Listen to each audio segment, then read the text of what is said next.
بسم الله الرحمن الرحيم الله خالق كل شيء وهو على كل شيء وكيل صدق الله العظيم. اللہ تعالیٰ ارشاد فرماتا ہے ہر شے کو میں نے پیدا فرمایا. خالق کل شیء، ہر شے کو اللہ نے پیدا فرمایا. وَهُوَ عَلَى كُلِّ شَيْءٍ وَكِيلٌ. پیدا فرمانے کے بعد ہر شے کی ذمہ داری وہ بھی میں نے خود دے دی ہے. ہر شے کا وکیل میں خود ہوں، ہر شے کی حفاظت میں خود کرتا ہوں، اور میں نے وہ حقوق وہ اصول وضع کر دیے ہیں اور آپ صلی اللہ علیہ وسلم کے ذریعے سے آپ تک پہنچا دیے ہیں.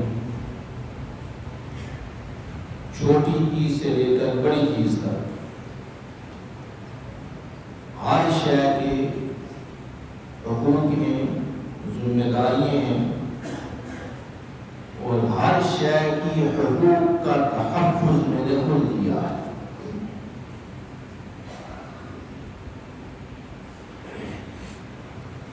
اسلام نے ہر طرح کے حقوق عطا فرمائے، پھر صرف حقوق عطا نہیں فرمائے، پھر ان حقوق کا تحفظ بھی فرمایا، ان کی حفاظت بھی فرمائی، حکم بھی عطا فرمایا کہ یہ حقوق تم نے ادا کرنے ہیں. پھر اس کا تحفظ کس ذریعے سے کیا؟ فرمایا کہ اگر ادا نہیں کرو گے تو پھر اس کی خلاف ورزی پر ہم نے سزا رکھی ہے، اور سزا تمہیں دی جائے گی.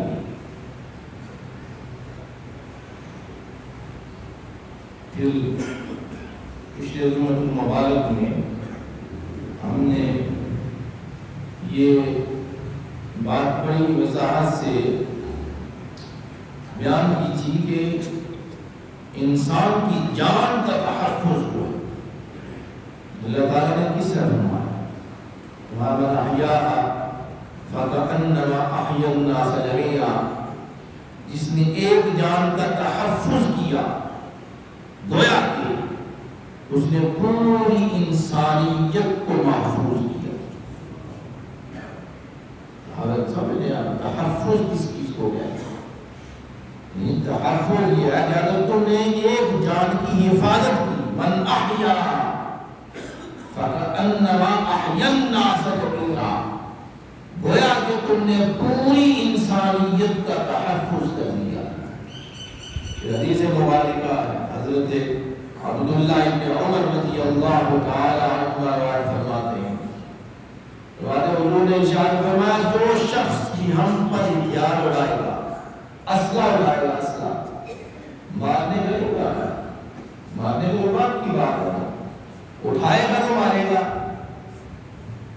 یہاں بنیاد جو ہے اس کا تلاقمہ کیا گیا، بنیاد جو ہے اس کی جڑ کاٹ دی گئی.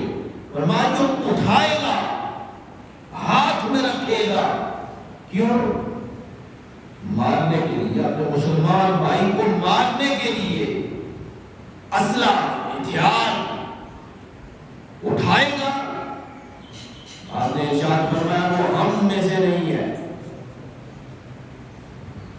ہمارے طریقے میں نہیں ہے. یہ ہم میں سے کیا مطلب ہے کہ ہم نے جو فرمان بیان کیا، ہم نے جو فرمان دیا، ہم نے جو حکم لاگو کیا، اس کو تو لاگو نہیں کرتا، اس پر عمل نہیں کرتا، تو فرمایا ہمارا طریقہ تو یہ نہیں ہے. ہم نے تو صاف کہہ دیا کہ ہمارا یہ طریقہ نہیں ہے. ہماری یہ روش نہیں ہے، ہم نے یہ کوئی سکھایا نہیں۔ ایک اور حدیث مبارکہ ہے جو بڑی معروف اور مشہور ہے، یہ انہوں نے ارشاد فرمایا کہ اس کا ایمان ہی نہیں ہے جو ہاتھ اٹھائے، مفہوم میں آج کل دوسرے پر ہاتھ اٹھائے، گالی بکے، اس کا ایمان کامل نہیں ہے۔ دیکھیں کہ معاشرے میں ایک دوسرے کے حقوق کا تحفظ کس انداز سے کیا گیا ہے، یہ بنیاد ہی ختم فرمایا کہ ہمارے معاشرے میں ہم ایک دوسرے مسلمان ہیں، ہم ایک دوسرے کے بھائی ہیں، ہمیں گالی بکنا، پھر اس کے بعد ہاتھ اٹھانا، یہ زبان ہوتی ہے نا، سب سے پہلے زبان چلتی ہے، زبان کی حدیں جب کراس ہوتی ہیں تو پھر ہاتھ چلتا ہے،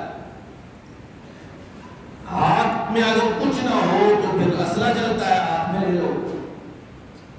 یہ ساری چیزیں سٹیپ بائی سٹیپ درجہ بدرجہ آگے بڑھتا جاتا ہے تو آگے جا کر انسان کا قتل ہوتا ہے، لیکن ایک جان کا تحفظ کس انداز سے کیا گیا، ورنہ جو اسلحہ اٹھائے، جو زبان سے گالی دے، جس کے ہاتھ سے دوسرا مسلمان محفوظ نہ ہو، وہ ہم میں سے نہیں ہے، اس کا ایمان کامل ہی نہیں ہے۔ یہ سارے حدیث مبارکہ جو مفہوم ہے، ہمارا وہ ہم میں سے نہیں ہے، اس کا ایمان کامل نہیں ہے، اس کا ایمان ابھی ادھورا ہے، کہ اب بھی وہ دوسرے کے تحفظ نہیں کرتا، اب بھی دوسرا اس سے عمل میں نہیں ہے، اب بھی دوسرا اسے نقصان اٹھاتا ہے، اور میں وہ شخص ہم میں سے نہیں ہے، ہمارے طریقے میں سے نہیں، ہمارا طریقہ یہ نہیں ہے۔ یہ تحفظ ہے، کیا ہے؟ تحفظ ہے۔ کوئی مقام پر فرمایا یا ایھا الذین آمنوا علیکم انفسکم، اپنی فکر کرو، اے ایمان والو، اہل ایمان، اپنی فکر کرو، اپنی فکر، یعنی سب سے پہلے جس چیز کے لیے ارشاد فرمایا گیا وہ یہ ہے کہ اپنا تحفظ کرو، اپنی جان کا، اپنے مال کا، اپنے جسم کا، اس کے بعد تمہارے جسم کے ساتھ جو جو متعلقات ہیں، جن کے تم پر حقوق ہیں، ذمہ داری ہیں، پھر وہ سارا ان کا سب کا تحفظ کرو۔ یا ایھا الذین آمنوا علیکم انفسکم، ایک اور مقام پر یا ایھا الذین آمنوا علیہ یا ایھا الذین قوا انفسکم واہلیکم نارا، فرمایا اپنے آپ کو بھی بچاؤ اور اپنے گھر والوں کی بھی فکر کرو۔ سب سے پہلے فرمایا یا ایھا الذین قوا انفسکم، اپنی جان کی حفاظت کرو، اپنی فکر کرو، اپنی کیا وہ فکر کرو، فکر کرو تو تمہاری حفاظت ہوگی نا، اگر آپ کی فکر نہیں کریں گے تو کیسی ہماری حفاظت، ہماری جسم کی بات کیسے ہوگی؟ تو فرمایا قوا انفسکم، اپنے آپ کو بچاؤ، اپنی جان کو بچاؤ، اپنی صحت کو بچاؤ، اپنے جسم کی حفاظت کرو، وَأَهْلِيكُمْ، اور اپنے اہل، نارا، آگ سے، آگ سے، اپنے آپ کو بھی آگ سے بچاؤ اور کس کا اپنا تحفظ کرو، اور ساتھ ساتھ تمہارے گھر میں ذمہ داریاں ہیں جن کے اوپر تمہارا دست شفقت ہے، تمہاری ذمہ داریاں ہیں، ان کو تمہاری پہلی ذمہ داری ہے، ان کا اپنا آپ کو جب آپ سنبھلیں گے وہ خود ذمہ دار بن جائیں گے، لیکن سب سے پہلے یہ ہے کہ تم اپنی فکر کرو اور اپنے گھر والوں کی فکر کرو۔ اہلیکم نارا، دیکھیں یہ اسلام میں حقوق کیسے ادا فرمائے۔ آپ صلی اللہ علیہ وسلم تھے، وہ کثرت سے عبادت کرتے تھے، رات کو جاگتے تھے، راتوں کو لوگ یہ گھر والے بھی ان کی تعریف کرتے تھے، گھر والے بھی بڑی تعریف کرتے ہیں، دن کو روزہ رکھتے ہیں، بھوکے رہتے ہیں، رات کو قیام کرتے ہیں، سوتے نہیں ہیں، تعریف پہ لائق باتیں تھی، پوری رات نمازیں پڑھنا، نوافل پڑھنا، قیام میں گزارنا، رکوع میں گزارنا، رات بھر کو اسی طرح، پھر دن کو روزہ رکھنا، بھوکا رہنا، یہ ان کی عادات مبارکہ اچھی آتے ہیں، لیکن ان کو اپنے جسم کی فکر نہیں تھی، اپنے جسم کا تحفظ نہیں تھا. ان کو بھوک لگی ہے، غذا کی ضرورت ہے، ان کا جسم غذا پوری نہیں کر رہا، راتوں کو وہ جاگ رہے، ان کی آنکھوں کا حق ہے، اس کو وہ ادا نہیں کر رہے. تو ان کے گھر والے کو تعریف کرتے تھے. لمبی حدیث مبارکہ ہے، اس کا ایک حصہ بیان کر رہا ہوں. حضور نے ارشاد فرمایا فَإِنَّ لِجَسَدِكَ عَلَيْكَ حَقًّا، تیرے جسم کا تجھ پر حق ہے. تیرے جسم کا اس کو کیوں اس طرح چھوڑا ہے تو؟ تیری آنکھوں کا بھی حق ہے، تیرے گھر والوں کا بھی حق ہے. یہ حدیث مبارکہ کے الفاظ ہیں، مفہوم ادا کرو کہ گھر والوں کا بھی حق ہے، ان کے حقوق ادا کرو. رات پوری قیام کرتے ہو، تمہاری آنکھوں کا بھی حق ہے. آخر میں آپ نے ارشاد فرمایا فَإِنَّ لِجَسَدِكَ عَلَيْكَ حَقًّا، تیرے پورے جسم کا تجھ پر حق ہے. اپنے جسم کی حفاظت کرو، اپنی جسم کی حفاظت کرو، اپنی صحت کی حفاظت کرو، اپنے جسم کی حفاظت کرو. اور جسم کے اندر جتنے اعضاء ہیں، جتنے پرزے ہیں، پورا جسم اس طرح اعضاء کے ساتھ چل رہا ہے. اور سارا اللہ رب العزت نے نیک ایسی چیز بنائی ہے کہ جس کو ہر وقت کوئی آرام نہیں ہے. اس کو ہر وقت یہ ذہن میں آپ دماغ دیکھ لیں، ہر وقت اس کے اندر خیالات چلتے ہیں. کوئی وقت ایسا نہیں ہوتا انسان جاگ رہا ہو اور بات وقت اس سونے کے اندر بھی اس کے خیالات چلتے رہتے ہیں. اور دماغ ایسا اللہ رب العزت نے بنایا ہے، اللہ تعالیٰ نے ایسی کوئی مشینری بنائی ہے، فیکٹری بنائی ہے کہ ہر وقت اس کے اندر مختلف خیالات چلتے رہتے ہیں، منفی، اچھے، برے، یہ خیالات چلتے رہتے ہیں. اسی طرح دل ہے، قلب ہے، اس کے اندر اللہ نے ایسی ایسی چیزیں بنائی ہیں، ہوش ہے، فکر ہے، سوچ ہے، یہ خیالات ہیں. اگر انسان نیند کی حالت میں نہ ہو تو دماغ بھی چلتا رہتا ہے اور دل تو ویسے بھی چلتا رہتا ہے. اس کے انسان سو بھی جائے، اعضاء اس کی معطل ہو جائے، دل ایسی چیز ہے کہ ہر وقت وہ یعنی مشینری ایسی اعضاء نے بنائی ہے، ہر وقت چلتی رہتی ہے، تو کوئی سکون نہیں. اس طرح میدا ہے، باقی بھی اعضاء ہیں مختلف. یہ انسان وہ تو فکر کرے اپنی جسم کے اندر. یہ بھی اللہ نے چاہا وَفِي أَنفُسِكُمْ وَفِي أَنفُسِكُمْ أَفَلَا تُبْصِرُونَ، اپنے اندر کیوں نہیں دیکھتے؟ تمہارے اندر ہم نے بڑی بڑی چیزیں رکھی ہیں، بڑی بڑی کرشمے ہیں، ہماری بڑی بڑی نعمتیں ہیں تمہارے اندر، ان کی فکر کیوں نہیں کرتے؟ تو اللہ تعالیٰ نے یہ چیزیں عنایت فرما کر کہ اپنی حفاظت کرو، اپنے جسم کی حفاظت کرو.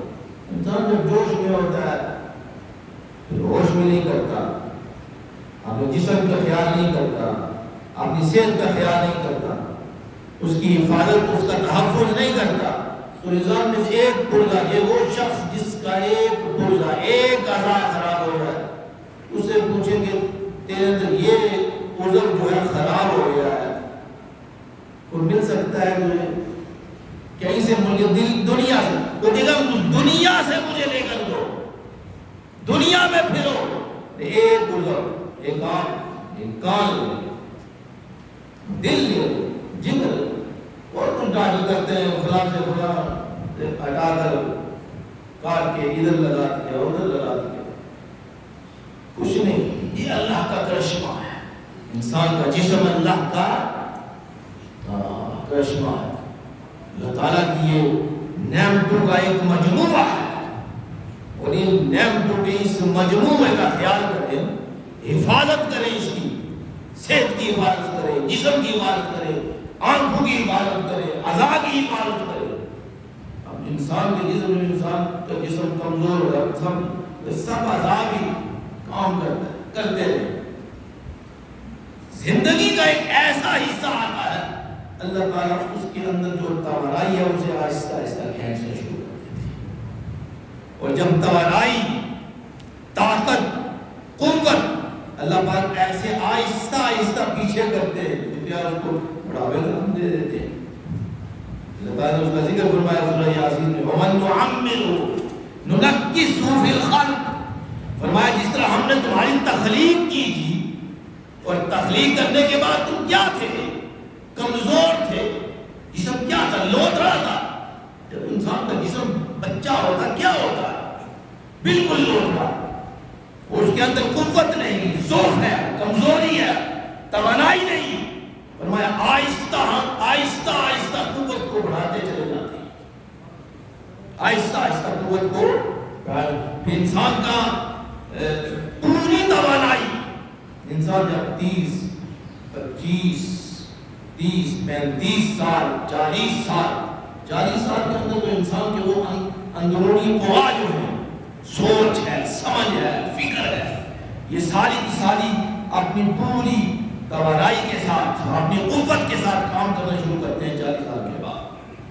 پھر اللہ نے ارشاد فرمایا وَمَن نُعَمِّرْهُ نُنَکِّسْهُ فِی الْخَلْقِ، جس طرح ہم نے تخلیق کر کے آہستہ آہستہ توانا کر کے، طاقت کر کے، مضبوط کر کے پائے تکمیل تک پہنچایا، اسی طرح آہستہ اس عروج سے آہستہ آہستہ کھینچ کر زوال کی طرف لے آتے ہیں. وَمَن نُعَمِّرْهُ نُنَکِّسْهُ، نکس کا معنی الٹا کر دینا.